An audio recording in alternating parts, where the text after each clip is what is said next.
तो सब आपको भी शामिल गुफ्तगू कर लेते हैं। जैसे आज हम आगाज़ ट्रांसमिशन से ही बात करें, इमाम हसन अलैहिस्सलाम के हवाले से, उनकी सीरत के हवाले से मुख्तसरन वक्त की कमी का ख्याल रखते हुए आप ये बता दें कि उनके नस्ब पाक के हवाले से रोशनी फरमा दीजिए। बिस्मिल्लाहिर्रहमानिर्रहीम। हमारे लिए ये सआदत वाली बात है कि हम उनका ज़िक्र पाक कर रहे हैं। बिल्कुल, हमारा तो ये ईमान है कि उनका ज़िक्र करना गुनाहों की बख्शिश का ज़रिया है, बेशक, और उनका ज़िक्र करना दारैन की सआदतों को हासिल करने का ज़रिया है।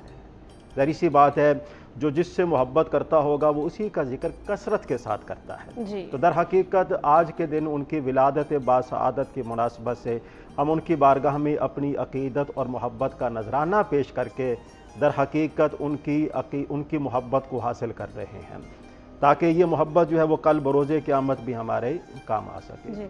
जहाँ तक ताल्लुक़ है उनके नसब के हवाले से, देखिए जी, उनका नसब तो, उनके नसब की अज़मत और उनकी शान तो मैं कहता हूँ कि ज़ुबान बयान करने से कासिर है। बिल्कुल। देखिए जी, नसब की अज़मत और अहमियत का अंदाज़ा तो इसी बात से लगा लीजिए कि उनके नाना जान जो है नबी करीम इमामुल अंबिया सय्यदुल अंबिया व रसूल हैं। तो आप वो तमाम नबियों और तमाम रसूलों के इमाम हैं, तो उनके नस्ब पाक के हवाले से और क्या कुछ कहा जा सकता है। आली ख़ानदान, आली कबीला, और हर हवाले से देखा जाए, जितनी भी जिहाद होती हैं, हर जिहद के हवाले से देखा जाए तो आपका नसब जो है वो अपनी मिसाल आप ही है। देखिए, आपके नसब के हवाले से तो अल्लाह के प्यारे रसूल सल्लल्लाहु अलैहि वसल्लम ने आपकी शान व अज़मत को भी बयान फरमाया, और साथ ही साथ उसके अंदर आपने अपने नसब का इजहार भी फरमाया। इमाम अली मकाम सैयदना इमाम हसन मुज्तबा रज़ियल्लाहु अन्हु वो मुबारक हस्ती हैं कि जिनके बारे में अल्लाह के प्यारे रसूल ने फरमाया कि ए हसन, तुझ पर मेरे माँ बाप कुर्बान हों। क्या बात। अब आप अंदाज़ा लगा लीजिए कि इमाम अली मकाम सैयदना इमाम हसन का मकाम और मर्तबा किया है, और उनका नसब कितनी अज़मत वाला है कि जिनकी अज़मत को बयान करने के लिए और साथ ही साथ उनके नसब की अज़मत का इजहार करने के लिए अल्लाह के प्यारे रसूल इमामुल अंबिया फरमा रहे हैं, तुझ पर मेरे माँ बाप कुर्बान हों। तो क्या ये उनकी अज़मत के लिए काफ़ी नहीं है? जिस तरह के अल्लामा साहब भी बयान फरमा रहे थे, बड़ी खूबसूरत बात उन्होंने की है। मैं यहाँ पर उन्हीं के हवाले से एक बात का इजाफा करना चाहूँगा कि उनका नामे पाक जो है वो अल्लाह के प्यारे रसूल ने खुद तजवीज़ फरमाया है। हमारे यहाँ एक रिवाज है, हम कहते हैं कि कोई नाम रखने वाला जो है वो मोतबर होना चाहिए, कोई बुजुर्ग होना चाहिए, और नबियों के नबी इमामुल अंबिया से बढ़कर कौन मोतबर और बुजुर्ग हो सकता है। आपने उनका नाम जो है वो तजवीज़ फरमाया। लुआबे दहन जो है बतौर गुट्ठी आपने उनको अता फरमाया। लुआबे दहन के हवाले से ये वाली बात जो है वो कन्फर्म है, ये सैयदना अली अल मुर्तज़ा के ख़ानदान का तुर्राए इम्तियाज़ है। लुआबे दहन जो है वो सैयदना अली अल मुर्तज़ा को भी दिया गया, बीबी सैयदा फ़ातिमा तो ज़हरा को भी दिया गया, इमाम अली मकाम सैयदना इमाम हसन और सैयदना इमाम हुसैन को भी दिया गया। कितनी बड़ी बात है। मुफ्ती साहब, ये टॉपिक ऐसा है कि ट्रांसमिशन क्या है, रमज़ान मुबारक का महीना, हमारी ज़िंदगियाँ भी ख़त्म हो जाएंगी, तो इस पर गुफ्तगू जो है वो ख़त्म नहीं हो सकती। आप बजा फरमा रहे हैं। मुफ्ती साहब, एक बार फिर आपको शामिल गुफ्तगू करें। जैसा भी कलाम में भी हम ये सुन रहे थे, निस्बत ही कुछ ऐसी थी। निस्बत पे तो हमने बात कर लिया, आप अभी ब्रेक में बात करते कि सीरत पे हमें अमल करने की बहुत ज़रूरत है। तो इमाम हसन अलैहिस्सलाम की सीरत के हवाले से आप बता दीजिए कि वो किन आदत व ख़साइल के मालिक थे, क्या खूबियाँ थी, कैसे हम उन चीज़ों को आज के दौर में शामिल कर सकते हैं। बिस्मिल्लाहिर्रहमानिर्रहीम। अल्लाह के प्यारे रसूल सल्लल्लाहु अलैहि वसल्लम की सीरत मुबारक हमारे लिए उस्वा हसना है। और अगर हम इमाम अली मकाम सैयदना इमाम हसन की ज़ात, उनकी शख्सियत, उनके किरदार को देखते हैं, जिस तरह के आप शबीह मुस्तफ़ा हैं, ज़ाहिरी शक्ल शबाहत में नबी करीम सल्लल्लाहु अलैहि वसल्लम जैसे हैं, इसी तरह बातिनी सीरत में, अतवार में, तौर तरीक़ों में, अखलाक में, किरदार में भी हुज़ूर सरवर दो आलम सल्लल्लाहु अलैहि वसल्लम की सीरत का कामिल नमूना है। सीरत के अंदर दो चीज़ें जो हैं वो बतौर ख़ास बड़ी अहमियत की हामिल हैं। एक तो इबादत, यानी बंदे का ताल्लुक़ अल्लाह के ज़ात के साथ मजबूत होना चाहिए, और दूसरा बंदे का ताल्लुक़ अल्लाह के बंदों के साथ मजबूत होना चाहिए। ये सीरत के अंदर दो बुनियादी चीज़ें हैं। ठीक।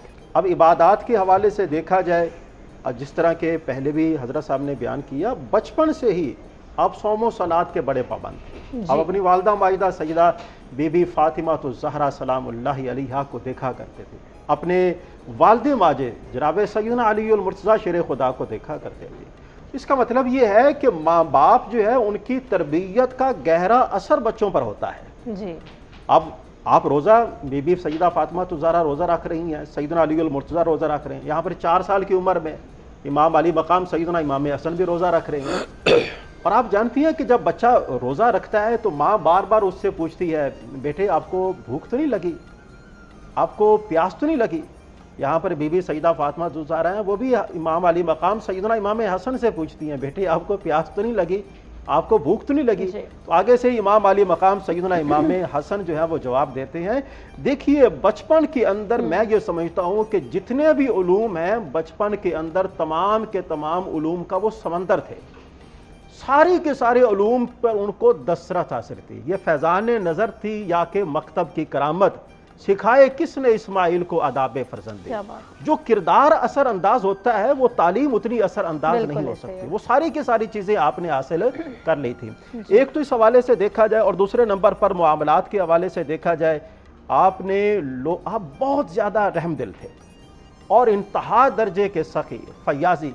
आपकी सखावत का अंदाज़ा इस बात से लगाया जा सकता है, आपने अपनी हयात मुबारक में 2 बार अपना सारे का सारा माल जो है वो राह खुदा में कुर्बान कर दिया। 2 बार, एक पाई भी आपने अपने पास नहीं रखी। और एक रिवायत के अंदर यह बयान किया जाता है कि आपने 3 बार अपना निस्फ माल जो है वो राह खुदा में कुर्बान कर दिया। बंदों के साथ ताल्लुक मजबूत कैसे बनाना है तो इमाम अली मकाम सैयदना इमाम हसन की सीरत मुबारका को देखा जाए, उनकी ज़रूरियात को पूरा करना, यतीमों की दस्तगीरी करना, मस्कीनों जो उनकी ज़रूरतों को पूरा करना, लोगों की कफालत को, यानी नौबत ये है, आलम ये है कि कोई आपके सामने बस हाजिर होता है, आप समझ जाते थे इसको मुझसे क्या हाजत है, उसकी हाजत जुबान पर आने से पहले पहले आप उसकी हाजत को पूरा फरमा दिया करते थे। तो आप इससे अंदाज़ा लगाइए, ये है आज के ज़माने की ज़रूरत। अगर हम चाहते हैं कि हमारा ताल्लुक अल्लाह के साथ मजबूत बने और अल्लाह के प्यारे रसूल के साथ मजबूत बने, तो फिर हमें इमाम अली मकाम सैयदना इमाम हसन की सीरत को अपनाना होगा।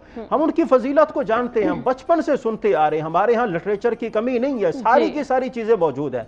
ज़रूरत इस बात की है कि उनके पैगाम को समझा जाए। और उनका पैगाम क्या है? मेरी ज़िंदगी का मकसद तेरे दीन की सरफराजी, मैं इसीलिए मुसलमान, मैं इसीलिए नमाजी। उन्होंने अपनी ज़िंदगी का मकसद जो है वो अल्लाह की रज़ा को करार दिया। तो हमें भी चाहिए इमाम अली मकाम के इस पैगाम को अपने पेश नज़र रखें। मुफ्ती साहब, ब्रेक पे जाने से पहले हम अल्लाह ने बड़ा अच्छा एक्सप्लेन किया, उनका इल्म के समंदर के बारे में हमें बताया, तो थोड़ी सी रोशनी अगर आप डालना चाहें उनके इल्म के बारे में, सखावत के बारे में, क्या कहेंगे आप? बिस्मिल्लाहिर्रहमानिर्रहीम। इल्म में ना सबसे पहले जो चीज़ देखी जाती है वो है अदब। अगर आपके पास इल्म है लेकिन अदब नहीं है तो बड़े अदब से अर्ज़ है जी, आपके पास इल्म नहीं है जी। बिल्कुल ऐसे ही है। दूसरे बात, अगर आपके पास इल्म है लेकिन आपको बात करने का सलीका नहीं है, बड़े अदब से अर्ज़ है जी, आपके पास इल्म नहीं है जी। ये मुझे तौसीफ साहब की, सर तौसीफ साहब की बात बहुत अच्छी लगी। उन्होंने कहा कि मैं कोई PhD नहीं हूँ, बड़ी सादा सादा बातें दिल को लगी हैं, अदब का आंसर है। उन्होंने कोई बनावट नहीं की है, सादा सादा लफ्ज़ों में मैं साथ बैठा हूँ, तो ये चीज़ें असरअंदाज होती हैं।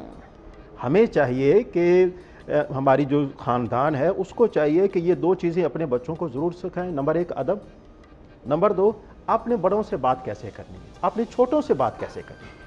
स्कूल जो है, स्कूल की बुनियादी जिम्मेदारी में 2 चीज़ें ये होनी चाहिए। मस्जिद है तो मस्जिद में 2 चीज़ें ये वाली ज़रूर जो है वो सिखाई जानी चाहिए। अदब के हवाले से मैं एक बात करूँ, इमाम अली मकाम सैयदना इमाम हसन बीबी सैयदा फातिमा तो ज़हरा के साथ खाना खा रहे हैं, और जब बीबी फातिमा तो ज़हरा लुकमा तोड़ने लगती हैं, आप अपने हाथ को पीछे कर लें। उस वक्त तक आप लुकमा नहीं तोड़ते। बीबी ने पूछा, मेरे बेटे बात क्या है?